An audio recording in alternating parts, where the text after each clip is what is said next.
See you all. It's 6:30, folks. I'd like to start the meeting. Unfortunately, the people that we need are not here, so we're probably going to be able to jump around a little bit, if that's okay. Yeah, we can do that. Yeah, here we go.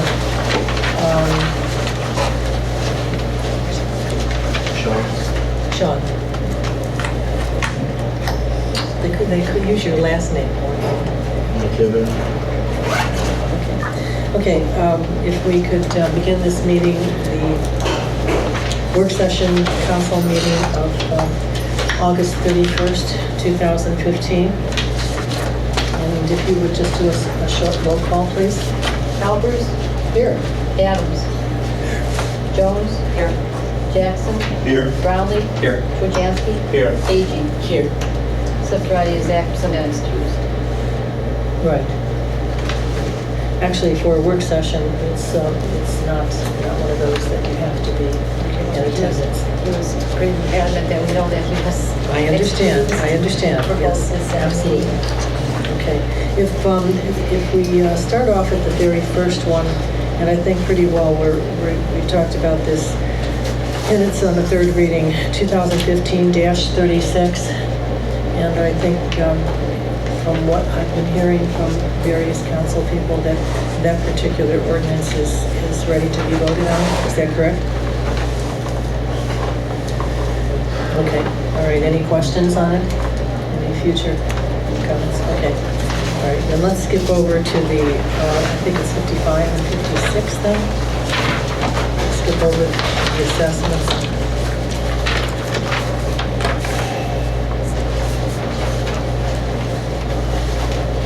Okay, 55 is the agreement with Warrensville, and would you mind addressing that, Chief? Oh, yeah, sure, no problem. Warrensville had approached us quite a while back, actually, because they were having some renovations done to their jail with entering into a contract with us just to house their prisoners on an interim or short-term basis, or as reciprocity. In other words, if we needed prisoners housed, they would do it. Part of the issue everybody has now, when they're 12-day facilities as opposed to full-service jails, is on that 12th day you have to, even if the prisoner is sentenced to like 15 days or 30 days, you have to move them somewhere else out of your facility for a day. That's statewide. You can't keep them longer than the 12 days. You can bring them back the next day, but you can't keep them there. So a number of the communities, and we've done it with Bedford and Garfield as well, although they've shortened their stays, and Warrensville just wants the same opportunity now. That, like I said, while their jail's undergoing renovations, if they need to house prisoners with us, they would pay us a certain amount. John was going to prepare a contract, I don't know if he has or not, just kind of like, so we would have the same thing with them. It's not, there's no, I'm not looking to make this into like anything like what we had before in terms of making this a large source of income. We can really barely handle our own prisoner size right now, and the jail inspection standards have gotten much more stringent of late in this past year with the new inspection process, and you'll see in the expenditures that there's a request there for about $2,400 for key padlocks. Those are being mandated now by the state in order for us to be in compliance with the inspection standards. We can no longer have key entry to certain aspects of the jail. We managed to bargain away one door that we had by saying that we never used it because we really truly don't, but it was there and was considered an entrance. So to the point though, it all just really comes from the jail inspection standards, and the contract with Warrensville is simply just something where we can house their prisoners should we need to. Okay, good, thank you. I think that should be enough of an explanation. Go ahead. Chair, looking over the agreement, there's some very general terms. I think, Chief, it may do us well to give a little more detail. Looking at the user agreement, and I'm basing this on, I sat on a committee with the county that oversaw some updates on their jail procedure, especially after the death of an inmate there. One of the issues there was with medication, and the prisoner and his family requested his medicine be given to him, and or they take him to the doctor. neither one of those things were done, and he died. And issue was he was there over the weekend, and their doctor didn't come over the weekend. It was a Monday through Friday thing, so he went without this medicine over the weekend. In this agreement, I would like to see something stating that Warrensville provides to you from either the inmate or the family a list of the medications and how they're supposed to be taken, or the name of a doctor to be in touch with, so that we don't run into that issue. Okay, I can address that. I think we kind of have that covered in terms of with our actual working jail policy. We have a doctor on staff, Dr. Felton, who we can call at any time. As part of the process, of the intake process for any prisoner, even if we're housing them for Warrensville, we would book them. We would get that information from the prisoner themselves as part of the booking process in terms of medications that they're on. We also have, if it's something, and I'll use diabetes since it's one that we run across all the time in terms of the insulin and stuff. We clear that with the doctor in terms of the administered doses. High blood pressure medicine is another one that we've done. But the jail staff and the jail policy specifically covers the intake of medications and the handling of it. The prisoner obviously has to make us aware of it. I mean, we would get that information from them, presumably, as opposed to a family member. But once we've given it, we make arrangements immediately with them or the doctor to ensure that they have the medications that they need and that they're administered properly during their stay in our facility. Those medicines become part of the jail log. We have a logbook we keep in the jail to show and to indicate that there's also a separate medical sheet that they fill out showing when that inmate or prisoner was given those medicines and what they were and when, the dosage and when. So as far as the contract issue, I don't know that I would necessarily, I understand your concern, but I don't know that I would necessarily recommend that be placed in the contract simply because it's something that's really not going to be incumbent on Warrensville to do. That's us once we take them into our facility, much the same way as it would be Warrensville's responsibility if they took us. We do have policies in place where if a prisoner was injured or intoxicated, or we believe to be under the influence of some unknown substance, we would not take them and require them to take them to like a medical facility and then sit with them at that time.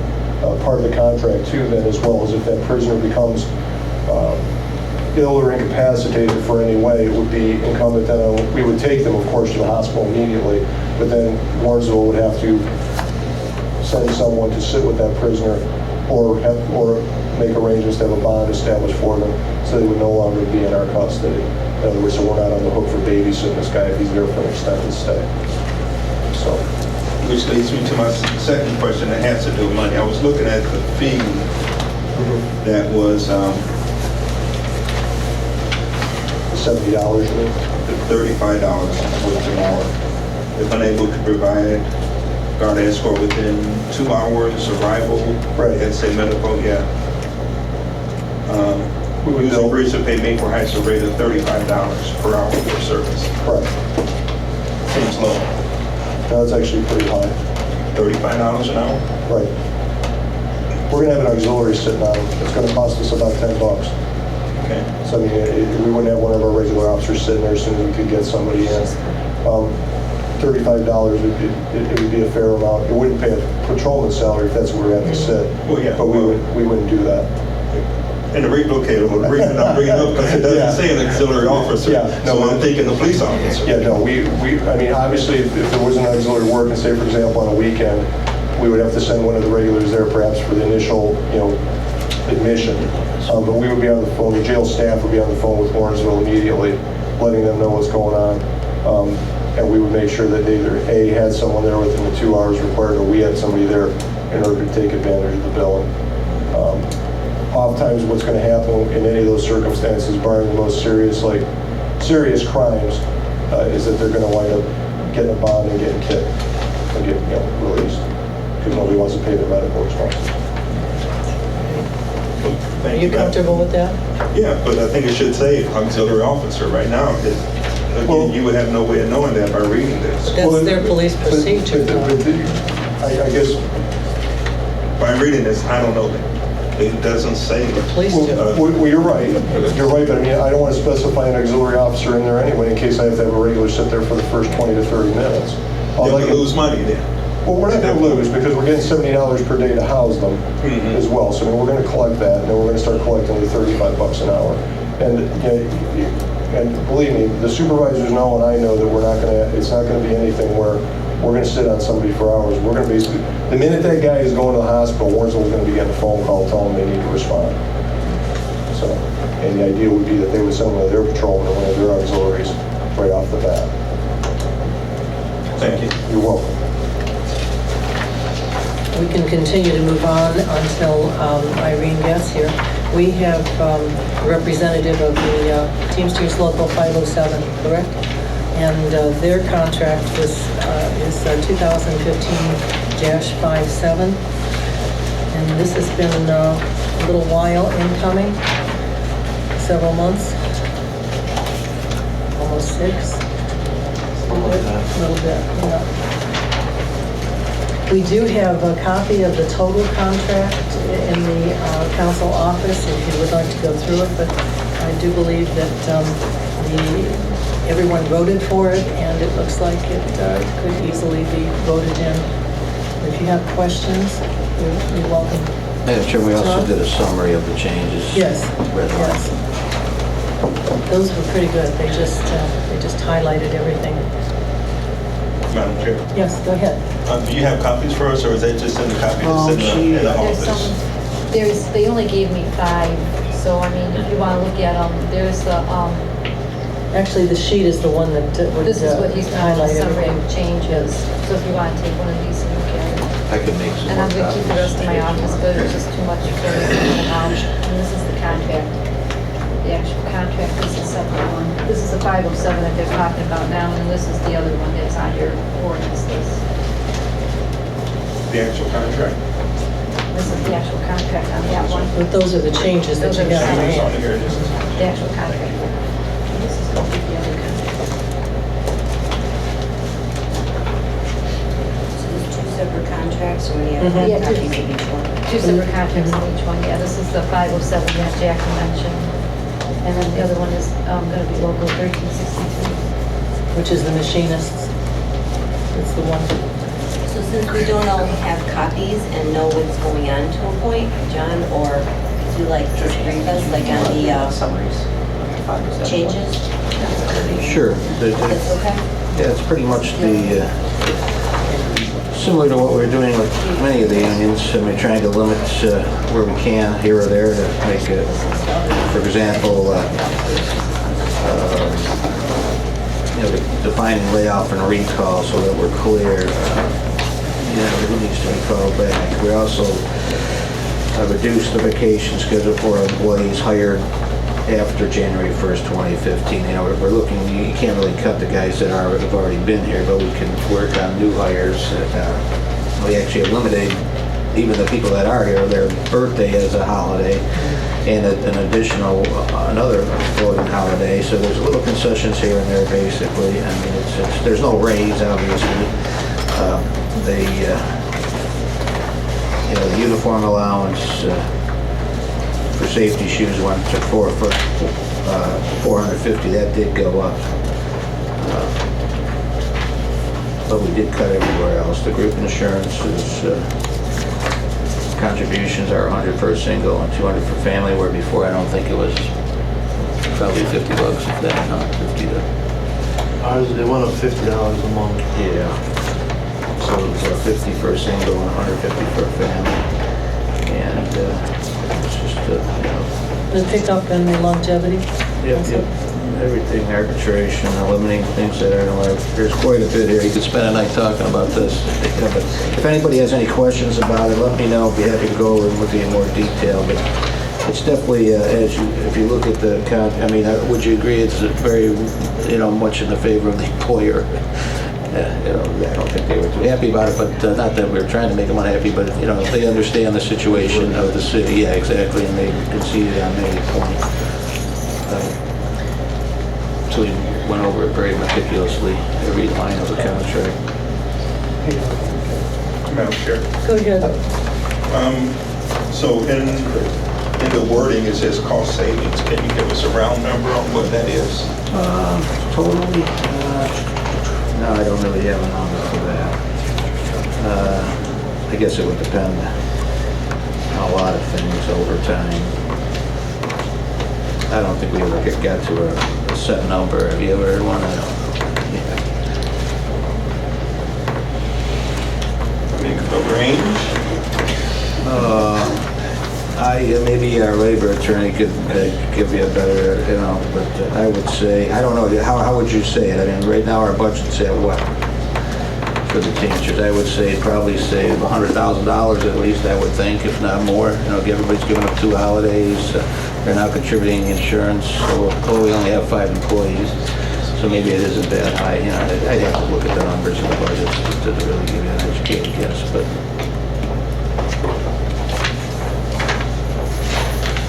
I got the impression that it isn't just the savings to the city, but it's future possibilities so that we don't go overboard and either agreeing to anything that would be more costly to the city.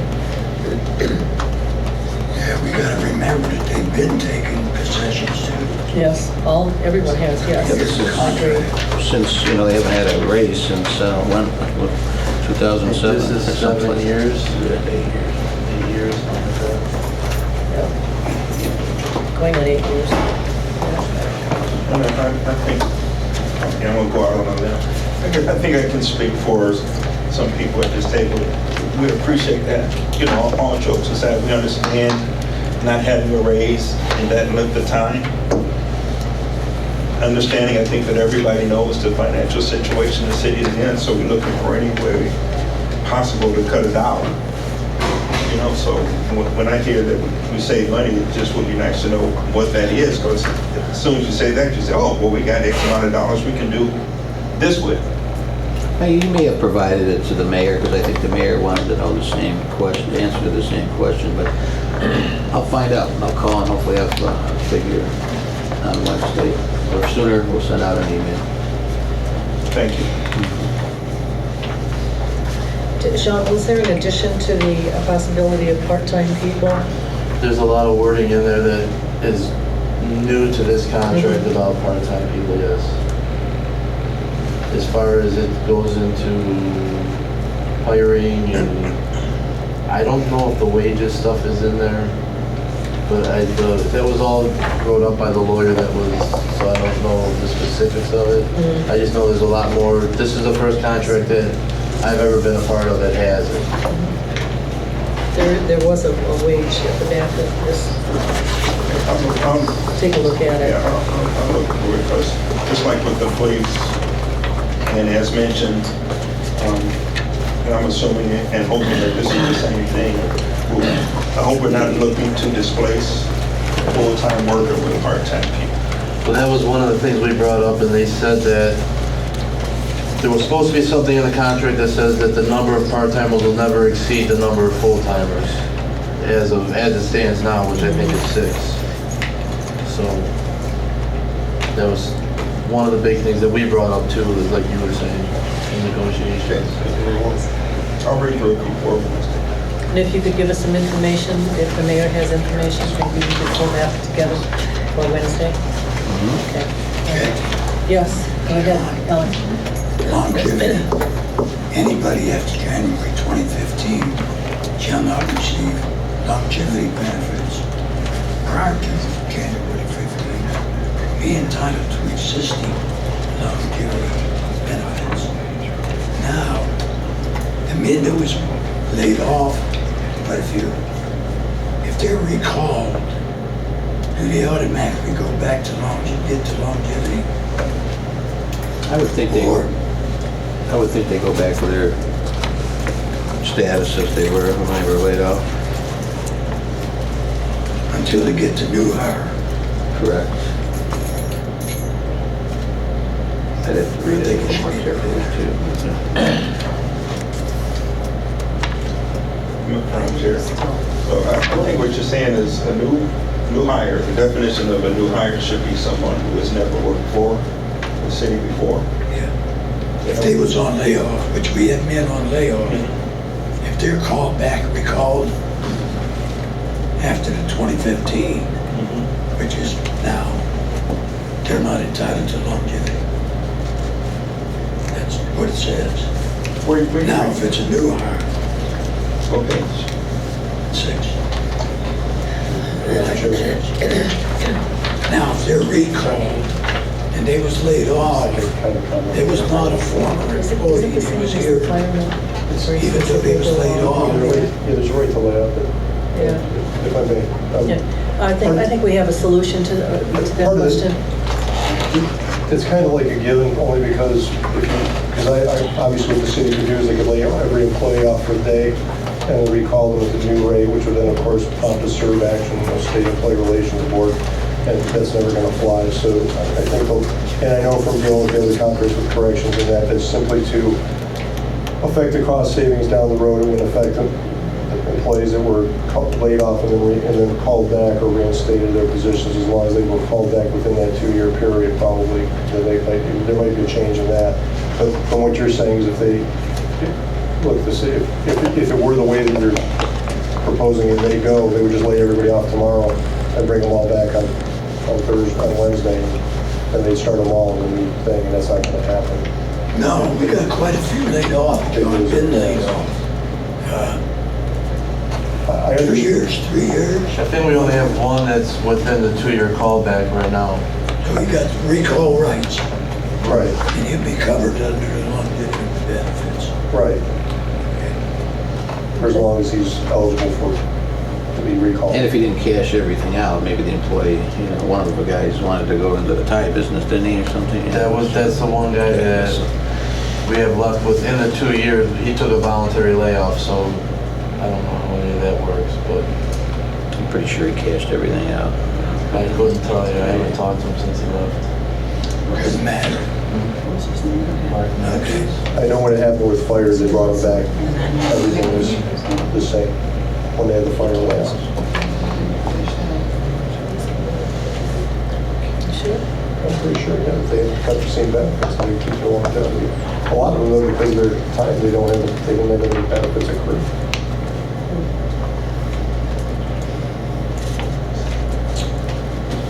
No, non-union, we have no longevity, we looked at that, it's gone That's been for a while. quite a while. The non-union got hit first. Okay, that seems to be okay. Everyone seems okay with that, with the questions? And then, We literally got this Friday, too. I mean, I haven't had a chance to read every word of it, yeah, if you, again, we have some copies here, and if you want, we can actually put the sheet together pretty quickly, if you'd like to take that along.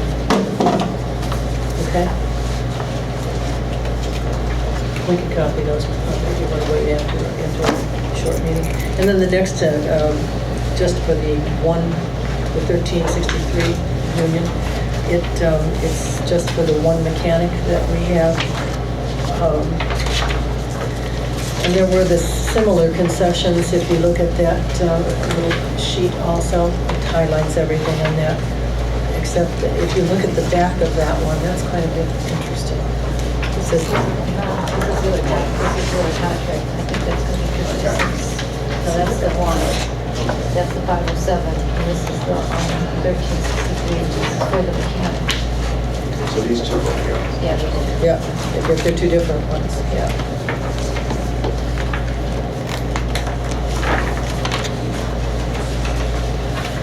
So again, if you just look at the little summary sheet, it's pretty much similar to the first one, except this is only one person that we're dealing with.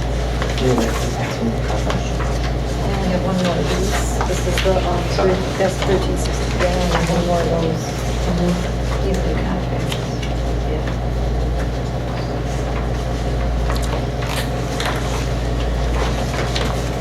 So why don't you just take what you need from that, and if you have questions, John, you can field some of those questions. Sure, absolutely. Okay.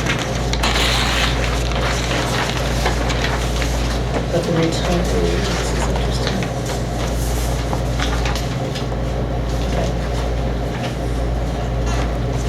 Okay, does anyone else need a copy of all of that? We've no, yes? Can I get a copy of just the highlights? Yeah, I'll make some. Sure. One? And you can double-side it. Sure. Okay. Yes, okay. You're okay? Edwin? Okay. All right. Anyone else? Okay, I'll just make phone copies. Okay, good. Well, let's, if we Why don't I do continue that on here. way? You guys talk about the assessments next. Yeah, there you go. I'll go make some copies. Okay. Are you ready to do the Yes, assessments then? I'm Want to ready. start at the beginning then, Irene? Mr. John Maloney? Yeah, he's talking about, John, you don't know. Oh, you want? These are these, Everybody else? Tony G. one, Richard, Bill one, I'll make seven. Yeah. That's not what I thought. Do you have one? You want to know it? Everybody could get in there. Copy.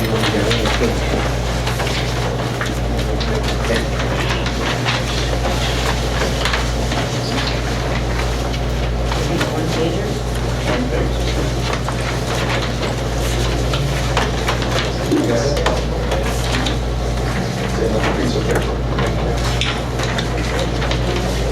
Save one for Anthony. Both of them. Keep one for Anthony. I'll keep one for Anthony, just one.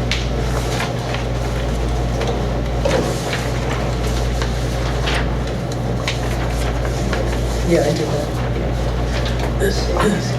Linda, did you get a copy? I did. Did you get this second? There was 2 sheets passed around. Should be about 17 copies. Of this? I think so. I'm not sure. Chief needs a copy. Are there more copies of this? You know what, we can give Anthony a I copy can away. make some for Anthony, so I can make And we Anthony. can make a copy for him. Who is it? Okay. This one can make, if there's only 1 or 2 pages, this one can make 2 copies real fast. It's out of paper. It's not gonna be nice, Rob. Looks like it's out of paper. Okay, I'm ready. Okay. You passed out 2 sheets. One is just a summary of all of the assessments that will be sent down. And the other one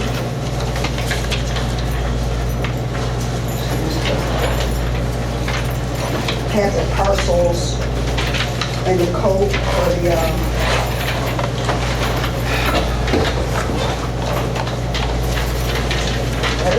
the garbage. This is for the garbage. I know that's the one that has the most assessments. So we want to look at the one that says parcels for the garbage. Okay. And I'm going to refer back to a couple of documents you already have. One is the waste management contract itself, you know, the budget piece that was in the contract. It was like a multi-year contract. So when you look at that, we're projecting for year 2016, and the rate without the recycling is $10.79 per month per residence that they're charging. So that equates to $102,505 a month. So that's, and the total that we will pay waste management, excluding recycling, would be $1,230,060. We also had added about $16,000 or so for overhead to cover a small portion of Tanya's salary and, you know, the benefits, which equate to about $16,000 a year. Okay? So that's the number we're working with in terms of what we need to cover our costs. And if you look at the sheet that I have, it says parcels at the top.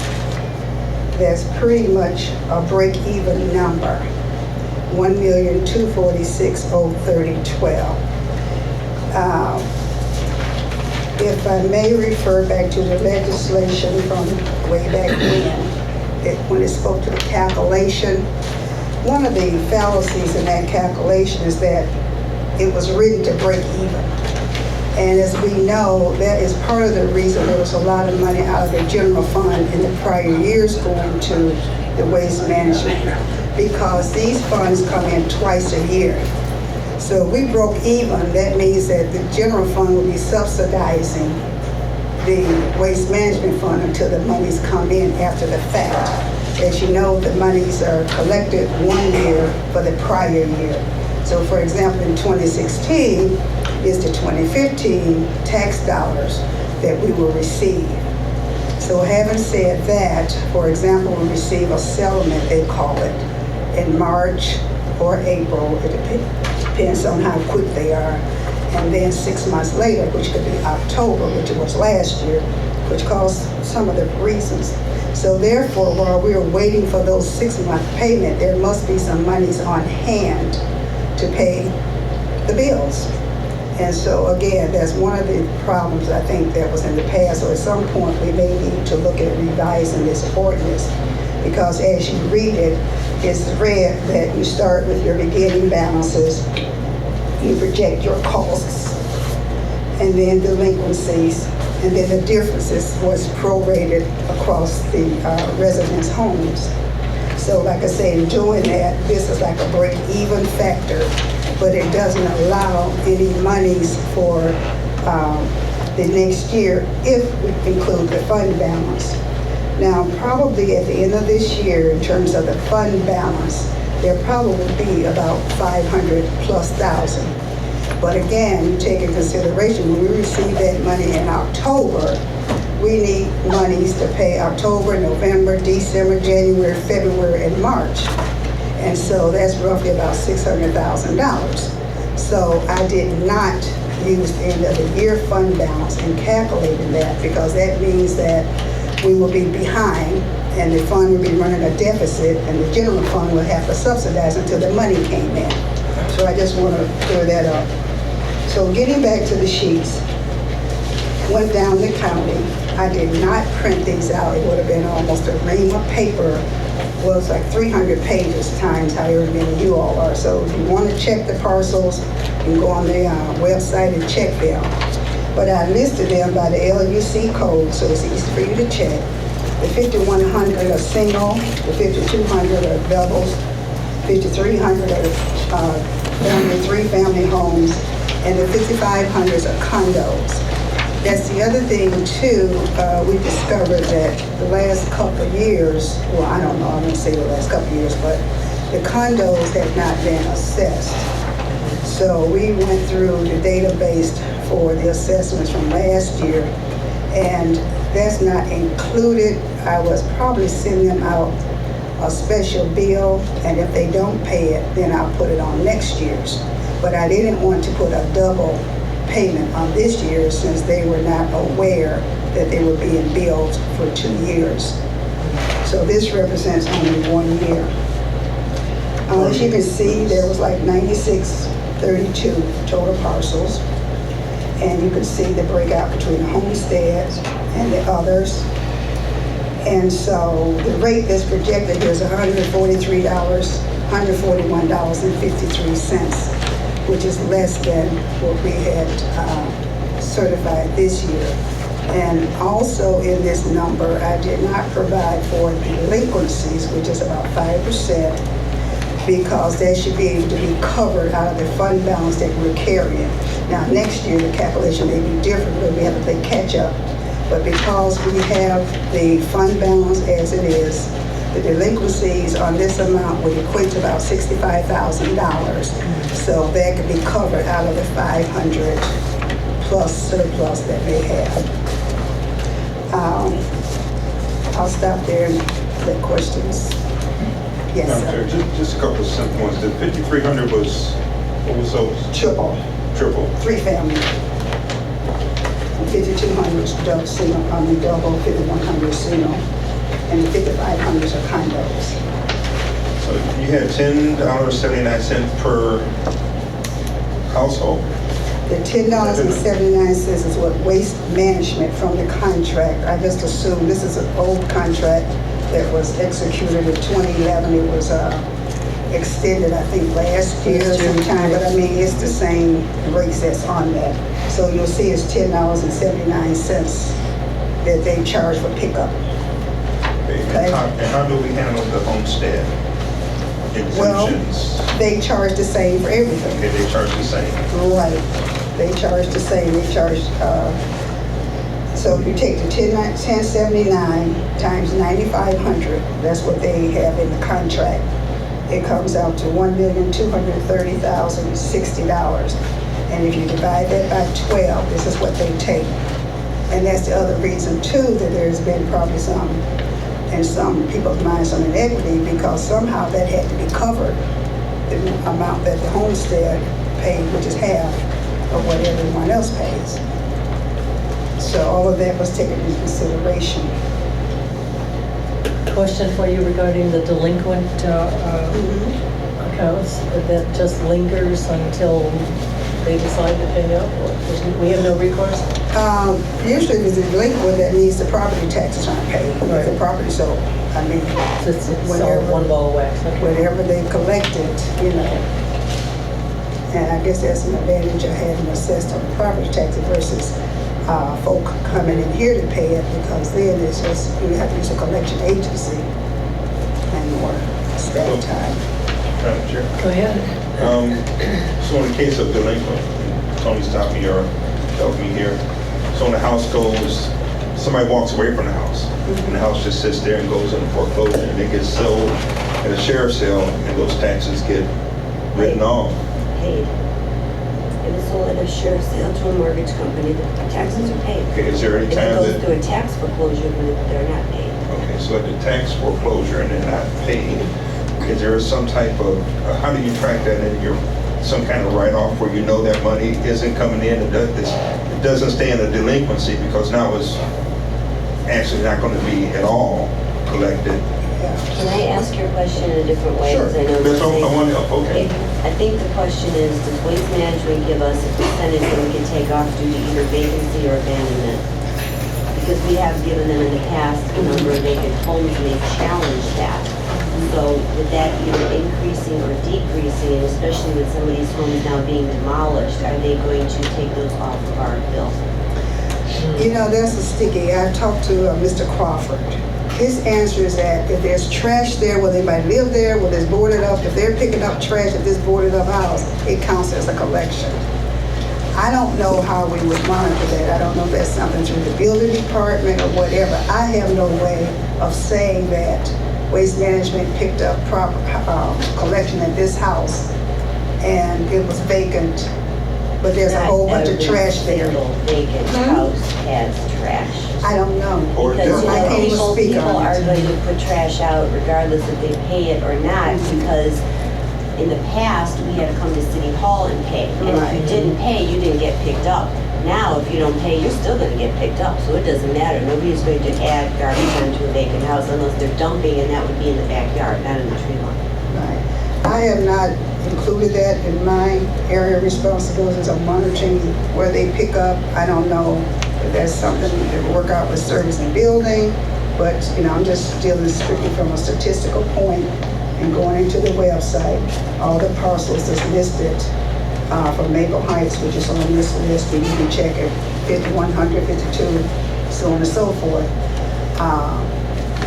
And so if they consider someone active or living there, I mean, county doesn't say that it's been demolished or foreclosed or what have you. And I think that's been the practice. I can't see anything different. The county would tell you because it's not a structure on the taxes. The county would tell you that way that you have to support. Well, But I do remember that I sent you a while ago a number of vacant homes, and you're supposed to have a meeting with them, this was way back, and they challenged that number. So by them challenging it, they must have had a number to start off with that they were actually not charging us for. They being the county or Waste They Management? being Waste Management. Okay, like I say, I see that as something entirely different, sort of out of my purview, but, you know. So when's our contract up and when could they come back? Another year. Yeah, it was extended to, was it 16 or 17? Well, but if you talk with Vince and talk about this dilemma, he says they don't have for instance, the tracking ability, they're not going to stop and look, So they just pick up and They know move how on. to And they drive do- by it, there's nothing there, over and over and over. Well, how many It's the times have same you done? route. But you could also, I could, leave town for a couple of weeks and I'll put my rubbish out. So they would So do we have to mark track the it. houses? No, I don't think so. Like, what is it, the red color of, Orange dot. or, yeah, No, orange you're dot right. curbs or I something? bet in the long run, though, that it's probably such a small percentage that it might not make a big It difference. has decreased since, but I mean, we Yeah. do have houses that are not gonna be around. There ought to be a way to do that. Maybe we should talk to Vince. Well, I asked him two questions. First of all, like, just tell me how many you pick up, regardless whether it's vacant or whatever. His response is that we do not have a counter, either in their truck or whatever. Because I would think, I mean, suppose they're picking up 10,000. You think they would want to know that and charge us for it, instead of charging us 9,500. I'm Well, just then they saying. obviously probably know what they're picking Well, up. I Because then can't. they can Yeah. definitely do that counter if they're picking up. I think there's another meeting or another Another time. room. Okay, yeah, there's something to talk about. Okay.